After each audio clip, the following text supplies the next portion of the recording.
I reckon Sydney's downtown public spaces are probably the best of any city I know in the world.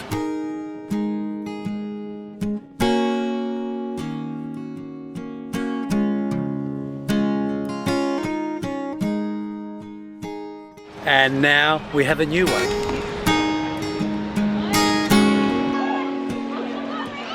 A new harbour swimming spot. One fantastic thing I've noted in Sydney over the last few years is that the cycling situation here has improved a lot and it's getting better.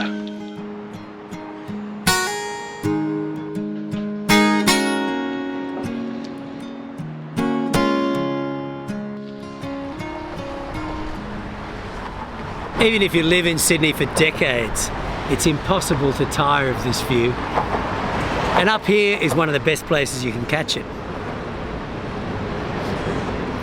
So if you're planning a visit to Sydney, or even if you live in Sydney, there's a very good chance you know both of these structures behind me very well already. In this series of 2 videos, we're going to be checking out things you probably don't already know about. I'm going to be focused on the things that have changed in Sydney over the past few years. There's a lot of new stuff to talk about. We're going to be checking out galleries, museums, amazing new sculpture in the city, and we're going to head out to a neighbourhood that I reckon is worth exploring too.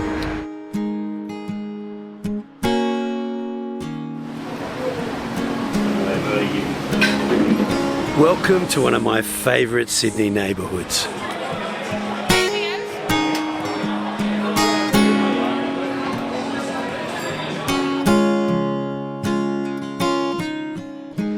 It strikes me that Sydney's a tad shy in telling the world about its amazing neighbourhoods. Time Out has nominated multicultural Marrickville in Sydney's inner west as one of the coolest neighbourhoods in the world. One of the things that brings me to Marrickville often is that this is one of the centres of Vietnamese food in Sydney. Người Việt Nam thích ăn bánh mì ở bánh mì này. Dạ đúng rồi. À thế. Ở Mỹ qua chơi. À thế, ông sống ở Mỹ? Dạ sống ở Mỹ. So this man has travelled from the United States to come and enjoy pork roll. This banh mi pork roll stall in Marrickville is not the only place here that brings in big crowds of Vietnamese and everyone else. This place is really, really good. So nói được tiếng Việt được không? Sorry? Vietnamese? No.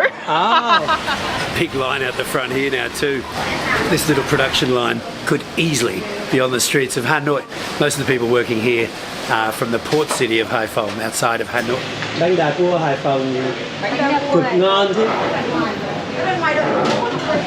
This feels so much like being in a groovy little Vietnamese eatery in Hanoi. So I'm waiting on the arrival of a dish called bánh cuốn, and it's a specialty of northern Vietnam, very popular in Hanoi. This isn't Sydney's only Vietnamese enclave. There are at least 4, and they're all a little bit different. It's really cool to have a chance to practice a bit of Vietnamese in Sydney too. And there's more than delicious Vietnamese food in Marrickville. There's craft beer, great little cafes, some of Sydney's best live music venues.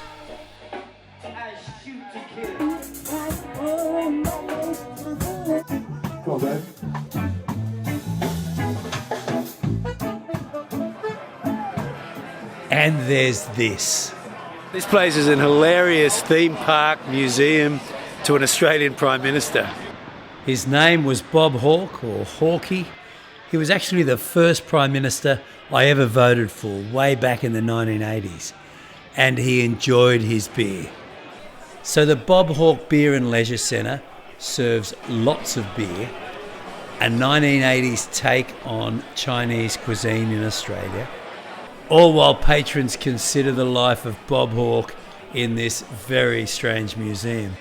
There's even a shot of Hawke with our current Prime Minister, Albo, back in the 1980s. And Albo has been spotted in here on several occasions. When he's not being Prime Minister, Albo lives in Marrickville. call it a curious cultural and political shrine. I suspect political leaders around the world would wish to be remembered in a place as incredibly popular as this place is. The Bob Hawke Beer and Leisure Centre is not the only new cultural institution in Sydney. More than $300 million has been spent expanding the Art Gallery of New South Wales, creating a new gallery that's known in Sydney as Sydney Modern, but that as far as I'm aware doesn't yet have an official name. And its boosters say it's the most important cultural investment since the Opera House 5 decades ago. Big call.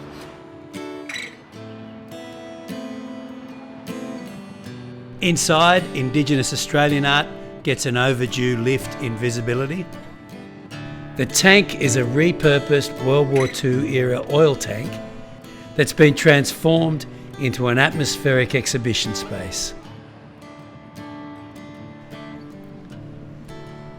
The New South Wales Art Gallery has always been a must-see in Sydney. Now it's bigger and better. And of course, as a new cultural institution, it has attracted its fair share of criticism. What I can say is that both of these galleries are fabulous and well worth visiting. You may be wondering how Australia's oldest university makes it into a list of what's new in Sydney. Sydney's oldest university is where you'll find the city's newest museum. Like many of the places featured in this video, the Chachak Wing Museum opened during COVID. It brings together what were 3 separate museums on the campus. The collection is wonderfully diverse. It's all over the place, in a good way. But there doesn't seem to have been much effort to explain the origins of this diverse collection. That's a bit strange in the 2020s, when we're as interested in the hows of museums and their collections as we are in the pieces in those collections. I'm a big fan of small museums, and this one is about the right size. You can spend a couple of hours at the museum and then take a wander around what is the oldest and most picturesque university in Australia. I spent several happy years here a few decades ago, and the university grounds are becoming something of a tourist attraction in their own right. Head over to Rusty Compass for a video that takes a bit of a nostalgic look at Sydney University. Just outside the university gates, you'll find yourself in another pretty sweet Sydney neighbourhood. Check out Glebe while you're in the area. Swing by a cafe, a restaurant, an old pub, or a bookshop that's also a cafe. This area dates back to the decades after colonisation. So there are wide tree-lined streets with fabulous old buildings, perfect for aimless wandering.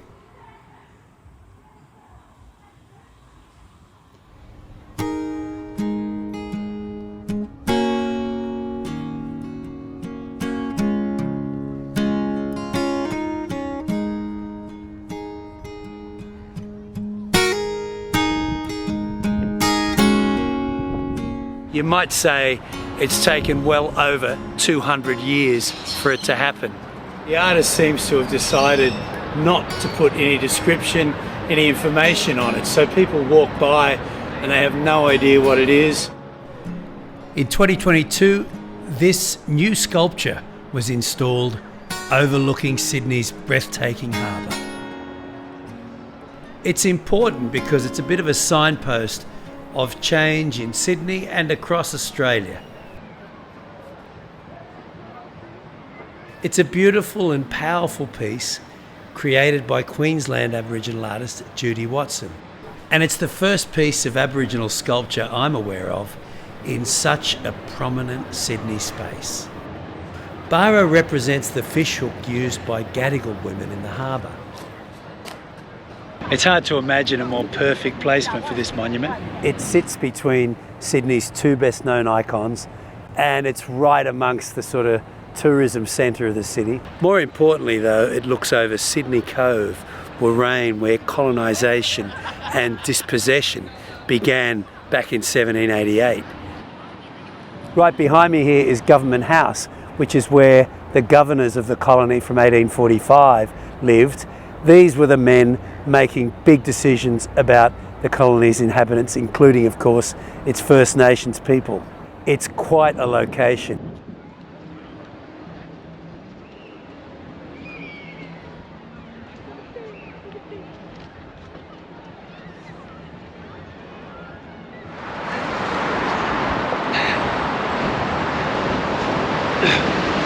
As you look up, you'll see the First Nations flag flying on the bridge, and it's now a permanent fixture, which is fantastic. Since 2022, the Aboriginal flag has been flying permanently atop the Sydney Harbour Bridge. These symbolic shifts in Sydney and across Australia are especially significant because they come at a time when the country is considering constitutional change that will belatedly give constitutional recognition to our First Peoples.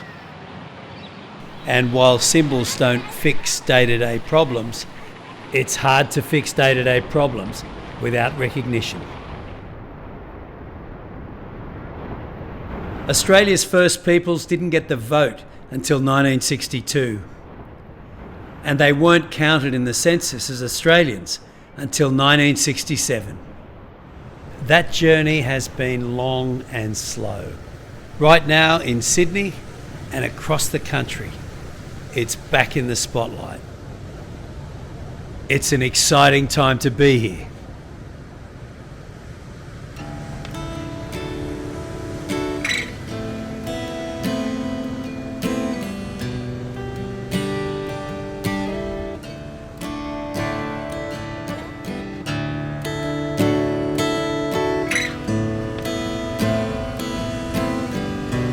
I spend a lot of time enjoying this free show.